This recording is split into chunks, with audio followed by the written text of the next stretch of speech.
तो गाइज गरम गरम आलू का परोठा, साथ में छोले और यहाँ पे अचार, सामने माता रानी का दरबार। अभी हम नाश्ता करेंगे, उसके बाद चढ़ाई अपनी शुरू करेंगे। जय माता दी।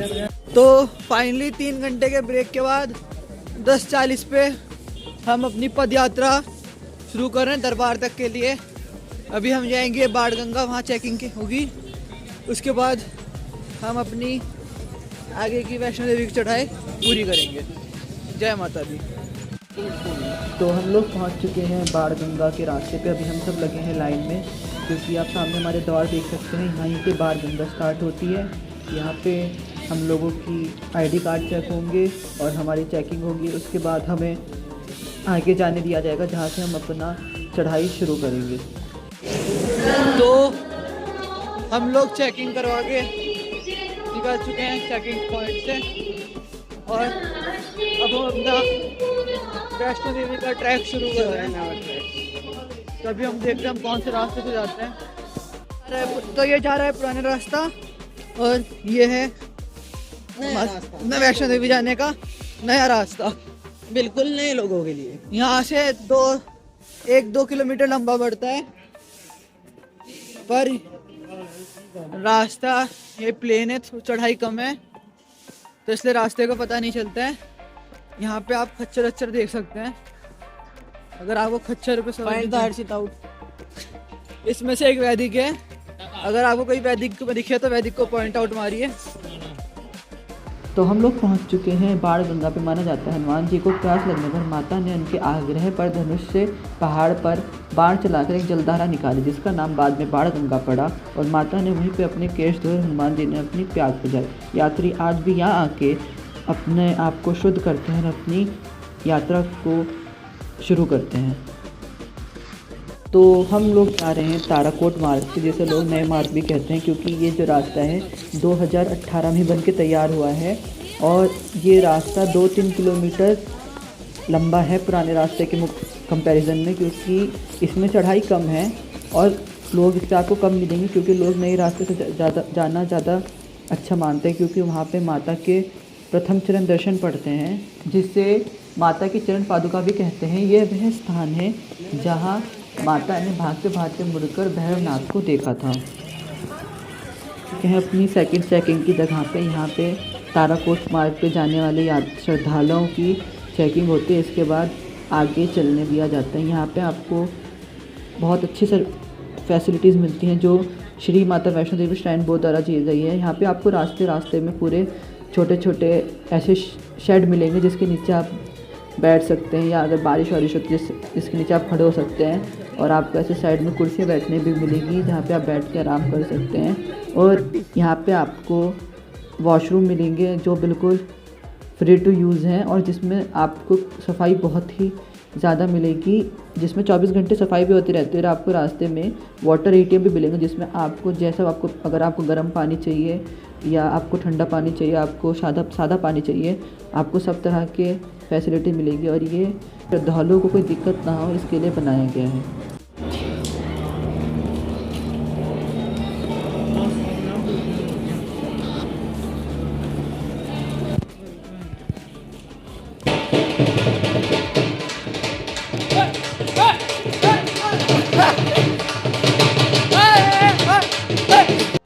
तो आप देख सकते हैं मौसम कितना ही साफ़ है, ना ज़्यादा ठंड है ना ज़्यादा धूप है, हल्के हल्के धूप हल्के हल्की हवा चल रही है।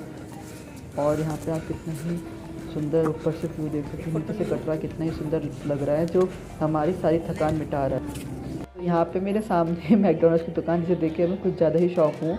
मैंने सोचा नहीं था कि मुझे वैष्णो दरबार के रास्ते पे ऐसे मैकडॉनल्ड्स की दुकान में देखने को मिलेगी। इस दुकान में आपको जो भी मिलेगा सब बिना लहसुन और प्याज का मिलेगा, पर मैंने सोचा नहीं था कि मैं मैकडॉनल्ड्स में दुकान भी देखूंगा।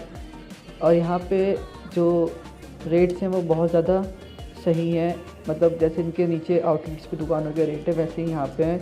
कुछ इन्होंने इसमें अपना प्रॉफिट नहीं दे रखा है। और दूसरी चीज़ जो मुझे बहुत अच्छी लगी कि यहाँ पे आपको रास्ते में ऐसे माता के भेंटें सुनने को मिलती रहेंगी, माता के भजन, माता के मंत्र, जो आपकी यात्रा और ज़्यादा आनंदमय बनाते हैं।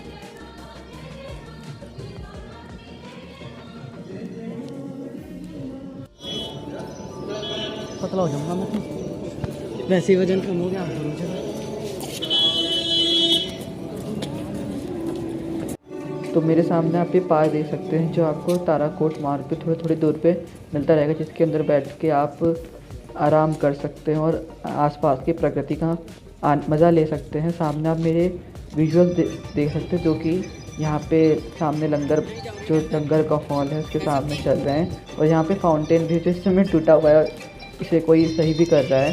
ये फाउंटेन शायद चलता हो, क्योंकि हमारे सामने तो फाउंटेन चला नहीं, शायद नवरात्रों के टाइम में फाउंटेन चलता हो। और यहाँ पे अभी हम लंगर में खाना खाएंगे, उसके बाद अपनी यात्रा आगे बढ़ाएंगे।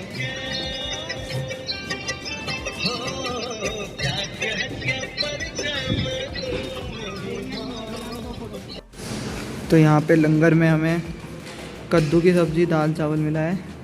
यहाँ पे आपको जब वैष्णो देवी आएंगे तो आपको यहाँ रास्ते में छोटे छोटे ऐसे हॉल दिखेंगे लंगर के, जहाँ लंगर चलते ही रहते हैं हमेशा 24 घंटे। तो आइए और इस लंगर का लाभ उठाइए। तो हम लोग लंगर से खाना खा के बाहर निकल चुके हैं और लंगर का खाना बहुत ही ज़्यादा स्वादिष्ट था। और यहाँ पे अंदर सफाई बहुत ही ज़्यादा थी और बर्तन आपको यहाँ पे खुद ही साफ़ करने पड़ते हैं। और कुछ यहाँ पे ज़्यादा महाभारत नहीं करनी पड़ती आपको बर्तन के साथ। यहाँ पे आपको स्टेप वाइज ऐसे स्लॉट दे रखे हैं जहाँ पे आप आराम से अपने बर्तन धो सकते हैं, और वो भी पूरी सफाई के साथ। तो अब हम अपनी आगे की यात्रा शुरू करते हैं। यहाँ पे हमें ढोल वाले अंकल मिल चुके हैं जो हमें कह रहे हैं नाश्ते के लिए। और हमारे सामने नया आउटलेट, इसका ये कॉफ़ी डे वालों का आउटलेट है। देख के मुझे बहुत ज़्यादा हैरानी हुई है, मतलब मैंने सोचा नहीं था ऐसे पहले मैकडॉनल्ड्स अब कॉफ़ी डे, मतलब ये कुछ ज़्यादा नई चीज़ हो रही है मेरे साथ। और एक और बीकानेर वालों का भी हमें यहाँ पे आउटलेट मिल चुका है। और मतलब अभी देखते हैं यहाँ पे कौन कौन से नए आउटलेट्स खुले हैं। मतलब वैष्णो देवी में भी इन लोगों की दुकानें पहुँच रही, जो बहुत ही अच्छी बात है। अब हम अपनी आगे की यात्रा प्रारंभ करते हैं। सोचा कि आपको चलते चलते वैष्णो देवी के बारे में कुछ चीज़ें बताई जाए। तो जो वैष्णो देवी है वो जम्मू और कश्मीर के जम्मू क्षेत्र के कटरा नगर के जो साथ में पहाड़ियाँ वहाँ पे स्थित है। इन पहाड़ियों को त्रिकुटा पर्वत भी कहा जाता है और इसकी हाइट लगभग 5200 फीट है। और यह भारत के तिरुमला वेंकटेश्वर मंदिर के बाद देखने जाने वाला दूसरा सर्वाधिक मंदिर है।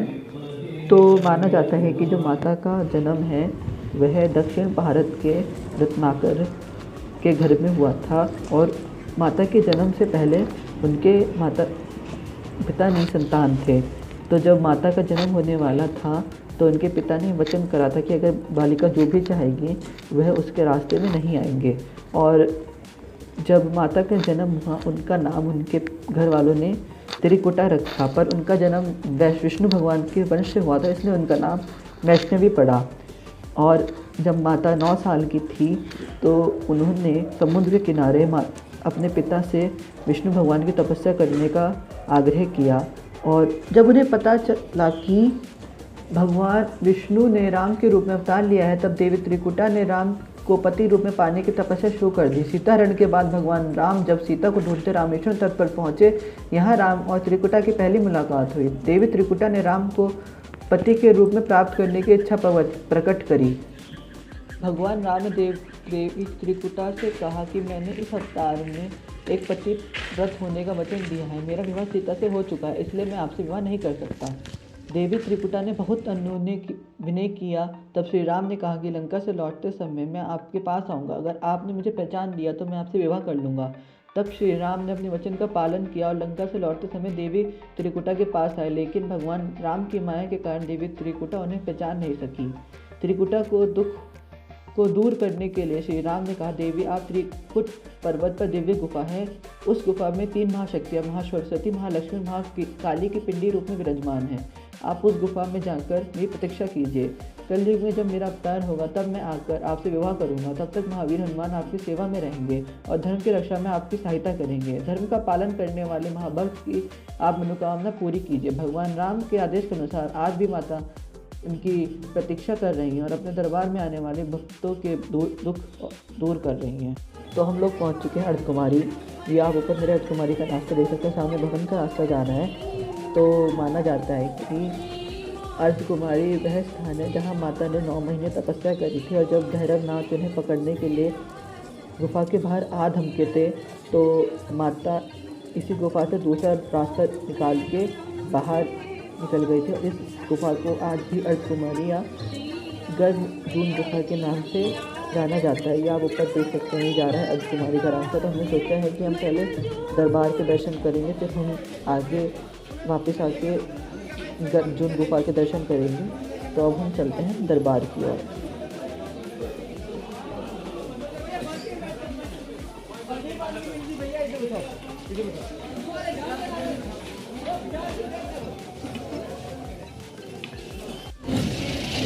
मैं क्या कह रहा?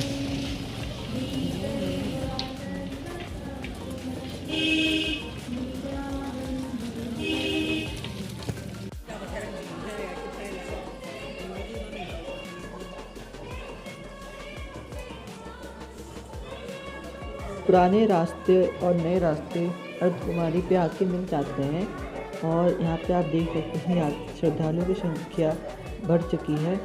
तो आप भवन तक कई तरीके से पहुँच सकते हैं। आप खच्चर के द्वारा, पालकी के द्वारा, इलेक्ट्रिक कार के द्वारा।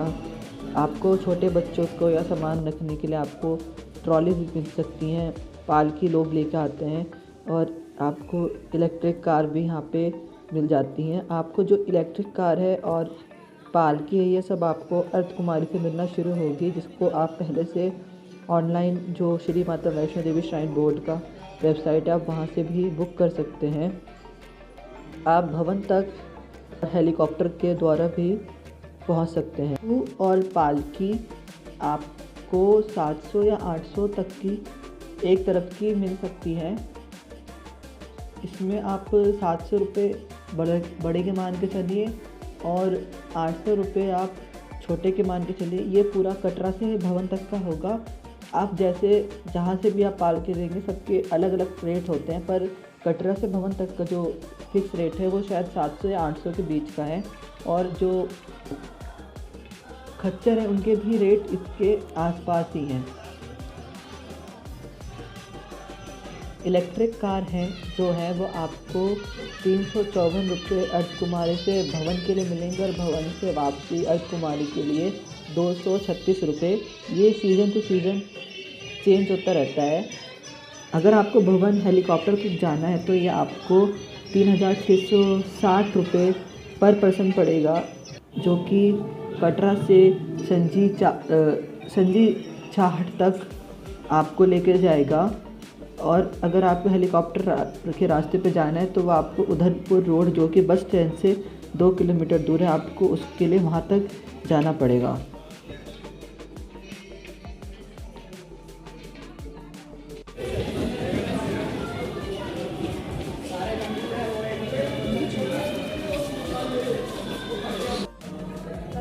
तो आपको रास्ते में ऐसे छोटे छोटे वैष्णो देवी श्राइन बोर्ड द्वारा ऐसे कैंटीन मिलेगी, जहाँ पे आपको उचित रेट पे अच्छा खाना मिलेगा। अगर आपको कुछ खाने का मन है, जैसे यहाँ डोसा है और कुछ भी अलग खाने का मन है, तो आप यहाँ पे बैठ के लंगर से, भंडारे और लंगर से अलग यहाँ पे बैठ के आराम से खा सकते हैं।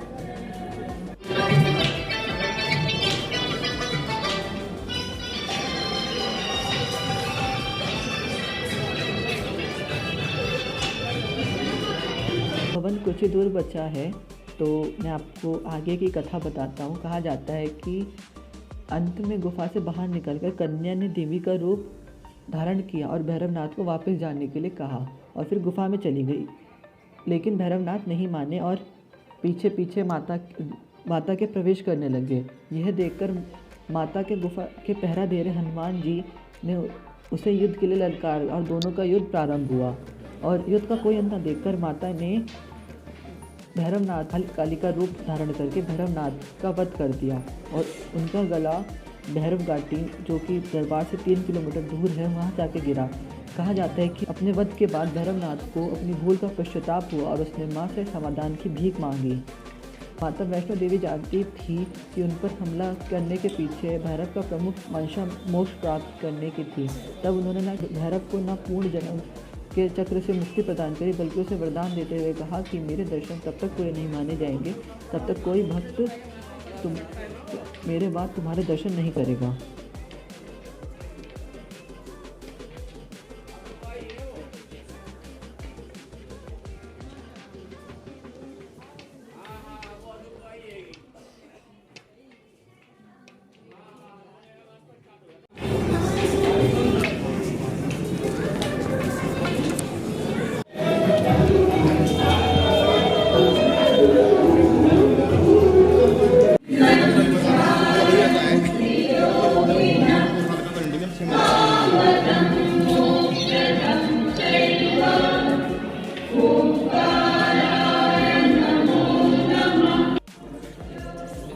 तो माता के जो गुफा है उससे कई कथाएं जुड़ी हैं, पर जो एक मुख्य कथा है वो आज से 700 वर्ष से अधिक समय के पहले की पूरी माना जाता है कि कटरा से कुछ दूरी पर हंसाली गांव में माता वैष्णो देवी का परम भक्त श्रीधर रहते थे।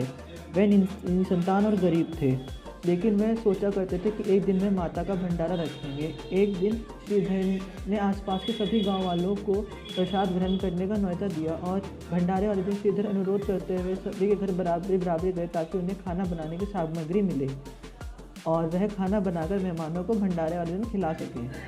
जितने लोगों ने उनकी मदद की वह काफ़ी नहीं थी, क्योंकि मेहमान बहुत ज़्यादा थे। वह सोच रहे थे कि इतने कम सामान के साथ भंडारा कैसे होगा। भंडारे के दिन पहले एक पल के लिए कुछ श्रीधर सो भी नहीं पा रहे थे। यह सोचकर कि वे मेहमानों को भोजन कैसे करा सकेंगे। वह सुबह तक समस्याओं से घिरे हुए थे और बस उसे अब देवी माँ का ही आस थी। वह अपनी झोपड़े के बाहर पूजा के लिए बैठ गए। दोपहर तक मेहमान आना शुरू हो गए। श्रीधर को पूजा करते देख वहाँ वे जहाँ जगह दिखी वहाँ बैठ गए। सभी लोग श्रीधर की छोटी सी कुटिया में आसानी से बैठ गए। श्रीधर अपनी आंखें खोली और सोचा कि इन सभी को भोजन कैसे कराएं। तब उसने एक छोटी लड़की को झोपड़ी के बाहर आते हुए देखा, जिसका नाम वैष्णवी था। वह भगवान की कृपा से आई थी। वह सभी को स्वादिष्ट भोजन परोस रही थी। भंडारा बहुत अच्छी तरह से संपन्न हो गया। भंडारे के बाद श्रीधर ने उस छोटी लड़की वैष्णवी के बारे में जानने को उत्सुक थी, पर वैष्णवी गायब हो गई और उसके बाद किसी को नहीं दिखी। बहुत दिनों के बाद श्रीधर को उस छोटी लड़की का सपना आया और उसने स्पष्ट किया कि मैं वैष्णो देवी थी।